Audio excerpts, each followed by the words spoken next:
Welcome back. Now we're going to work on our third, fourth exercise here. And this is cutting EMT. EMT, electrical metal tubing. All right, typically used with electricians. This tool, the hacksaw, will be used to cut metal. Again, they're talking about the different size teeth. They come in different sizes, the lengths, and different teeth per inch, or TPI, it'll say on the little container box. All right. The finer the teeth, the softer the metal. Okay? Just something, otherwise you're just going to be wasting your time. All right? You're going to be working a lot harder than you need to.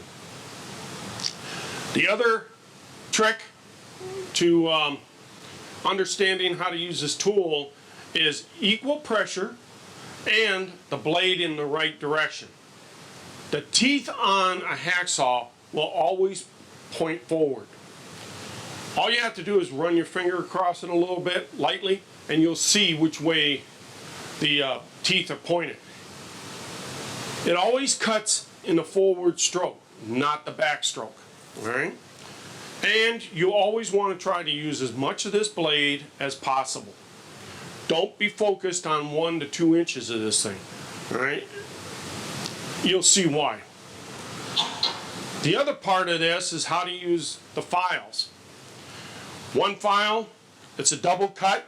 You'll see the lines go in one direction and then the lines go in another direction. And they're crisscrossing. Double cut file. All right? The other one is the rat tail file. The rat tail file is the clean inside metal holes, basically. All right. Be sure that you got good handles on them. All right. Spend the extra money so that when it fits into the tang, all right, which is down here, the piece that the handle fits into, it's going to stay. So let me show you a couple tricks here about vices. Over here we have what is known as a multi-purpose vise. All right, it can go 360 degrees. It can swing 180 so that you can get a flat surface, or you can use the teeth at the bottom for pipe, and I'm going to show you that in a second. First rule, never put something round on something that's flat. All right? Not a good mixture. The other factor is that you want to pull this out and rotate it 180 degrees and lock it into position. All right? You know, homeowners or otherwise, you want a decent vise that you can do multiple things with. All right? This is your small anvil portion of it. These are your locking bars or handles for the vise. And what you never want to do is take a hammer and smash on these things. They're not the strongest, and they'll bend. And once they bend, they'll continue to bend, and to replace them is a little bit difficult. All right? So take the time to get a decent working vise. All right? Now remember, I said the one part was flat. That's for your wood and sheet metal and stuff that has a flat surface. Down here, we call this the pipe vise. All right? That's why it's a dual purpose vise. Flat stock, pipe vise. So you open it up and you want to send that through and tighten it up. Now, if I push on this hard enough, yes, I will bend it. All right? But you don't need to do that. You just need to firm it up so it doesn't rotate on you.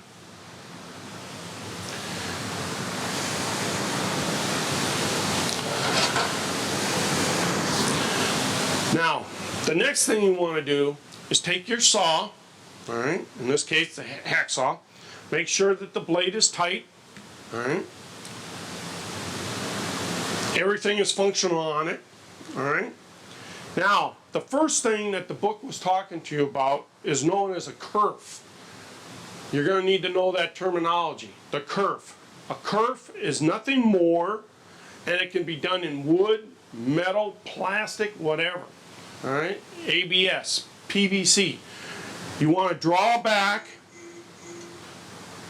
on your saw. Now remember, it's not designed to cut on the drawback. But what it does do, it puts a little notch in here. All right? Now, when you go to use this, you want both hands on there. You'll see people doing this. You know, they'll do this. They'll do everything except do it right. Now, as soon as somebody grabs a tool and they jump up there and they start doing this, they don't know how to use the tool. All right? You want to use equal pressure. And I'm going to tell you that you're going to jam this several times before you get the feel of it. You got to have equal pressure on the pull and the stroke. All right? You want equal pressure in the handle and in the front. So, remember I was telling you to use the whole blade?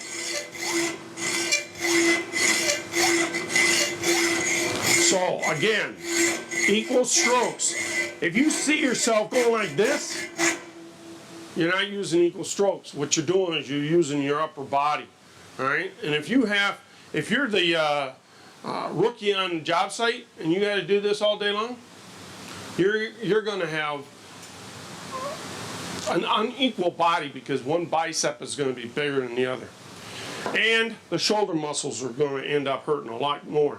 The other thing that you'll notice is once it gets moving, it's pretty quick. But you see, I'm using as much of the blade as I can, and I'm not forcing it. Alright? Now, what else you can find out about this is if you're doing it too hard or too fast, you're twisting your wrist, the pipe will come off on the slant. Alright? This is where your metal tools come into play. You're not done working with metal until you file it off because it's always going to have sharp points on it. Now let's talk about the file. The file is a pretty simple tool, but if you see somebody going like this, they don't know how to use it. Alright? Because again, the file, the teeth are all pointed or slanted forward. So you always move it in a forward motion. Alright?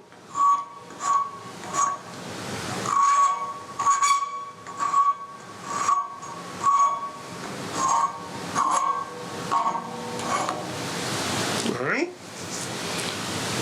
Don't do this. Alright? Forward motion only.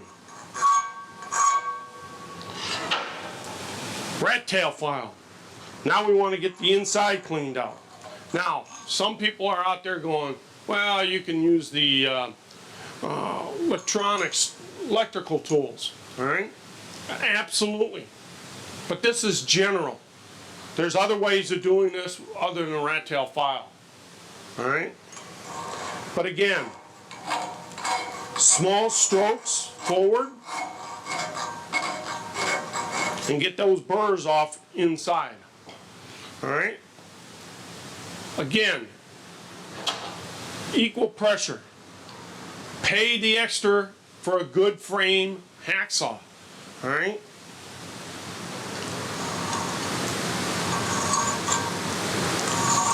The saw kerf. Remember that. If you don't do the saw kerf, you're going to end up doing it again until you do understand it.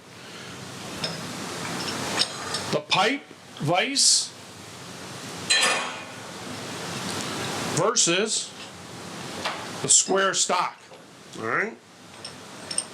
And when you're done, always close up the vise. Alright? You don't have to put a lot of pressure on it, but you just want to snug it up so it's ready to go for the next person. Thank you.